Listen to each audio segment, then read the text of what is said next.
死神。岡崎。生。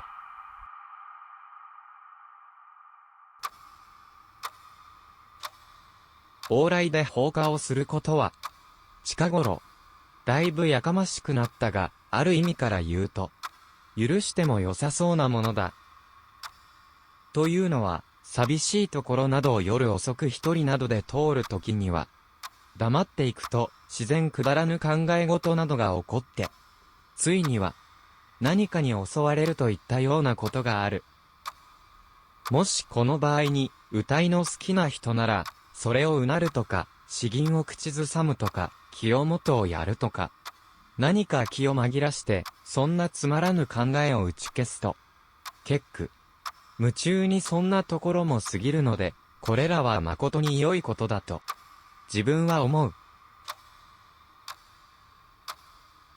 明治11年のこと。当時私はまだ、25歳の青年であったが、東京へ上京して4年後で、芝の、花園橋のすぐ近所の鈴木何がしの、門弟であった頃だ。私は1日と15日との休日には、たとえ雨が降っても雪が降っても、必ず自分の宿になってくれた谷中清水町の高橋何がしの家へ遊びに行ったものだ。それはあだかも、旧暦8月の1日の夜で、すなわち、名月の晩だったが、私は例の通り、師匠の家をその朝早く出て、谷中に行って、ひもすがら遊んで、とうとう夜食落ちそうになって、あちらを出たのが、9時少し前。テクテク歩きながら、木戸に着いたが、まだその時分のことで、あれから芝まで来る道には、随分寂しいところもあった。しかし、何しろ秋の夜の空は、拭ったように晴れ渡って、月は天真にこうこうと冴えているので、あたりはまるで昼間のように明るい。人の心というものは奇妙で、月を見たり花を見たりすると、一種の考えが起こるものだから、自分も今宵、梅雨に潤った地に映る我が影を見ながら、黙って歩いてくると偶然、故郷のことなどが頭に浮かんだ。だんだん自分の行く末までが気にかかり、こうして東京に出てきたものの、いつ我が望みが成就して、国へめでたく帰れるか、などと、つまらなく悲観に陥って月を仰ぎながら、片門前の通りを通って、ようやく正玄橋のたもとまで来た。その頃、そこにあった蕎麦屋ののれん越しに時計を見ると、まだ10時5分前なので、ここから3分もかかれば、家へ帰れるのだから、確かに、いつもの通り、10時前には帰れると安心して、橋を渡っていった。その時には、まだ私も気がついていたのだが、さて正玄橋を渡りきる頃には、どうしたものか、それから先は、未だに考えてみてもわからない。何しろ10時から11時、12時という2時間の間というものは、どこを何して歩いたものか、それともじっと、ひとところに立ち止まっていたものか、道にしたら、わずかに3、4丁のところだが、そこを徘徊していたものらしい。やがて、師匠の家に曲がる横丁も通り過ぎて、花園橋の上に呆然と立っていたのだ。すると、山内の方から、二人引きで、威勢よくかけてきた車が、いずれ注意をしたものだろうが、私は、それが耳にも入らず、真ん中に、ぽつりと立っていたので、危ない、と、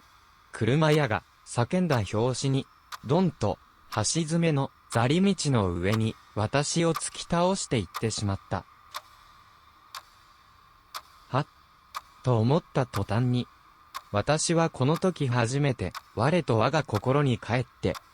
気がついてみると、そんな砂利の上に、横ざまに倒されている。乱暴なことをするやつだと。その車の行った方を見送りながら、辺りを見ると、自分はいつしか、こんな花園橋のとこまで来ているので、おかしいとは思ったが、私はその時にもまだよくは気がつかない。幸い、怪我もなかったので早速、投げ出された下駄を履いて、師匠の家の前に来ると、雨戸が少しばかり開いていて、店ではまだ明かりがついている。定吉という小僧が、こくりこくりと居眠りをしていたので、急いで家へ飛び込んで、ただいまと、奥へ挨拶をすると、主人は、だいぶ今夜は遅かったね、と言うから、不思議と時計を見ると、なるほど、もう、12時20分ばかり、過ぎていたのだ。奇妙なこともあればあるものだと、その晩は、それなりに、寝てしまった。翌朝、私が目を覚ますと、例の小僧が家へ駆け込んできて、また河岸のあの柏へ首くくりがある。というので、私も好奇心につられて、すぐに行ってみると、それは、花園橋脇の材木置き場のすぐそばにある、ちょっと、太い柏の木なので、吊る下がってるのは、50ばかりの老人であった。不思議なのは、それが夕べ私が立っていたところと、物の半丁と隔っていないところなので、これを見たときには、私は、実に一種、ものすごい感じを催したのであった。それから、帰って主人に夕べの出来事を話すと、主人の言うには、それはきっと、お前もやっぱり夕べ、死神に、疲れたのだが、その倒された途端に、幸いと離れたものだろう。この、柏というのは、元から良くないところなので、あの柏の木も、今度で、ちょうど3人目の首くくりだ。はじめ下がったとき、1の枝を切ると、また2の枝に下がったので、それも切ると、今度は実に、3の枝でやったのだ。との話。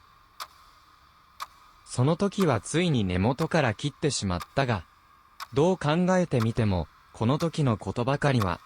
今でも私自身にもわからぬのである。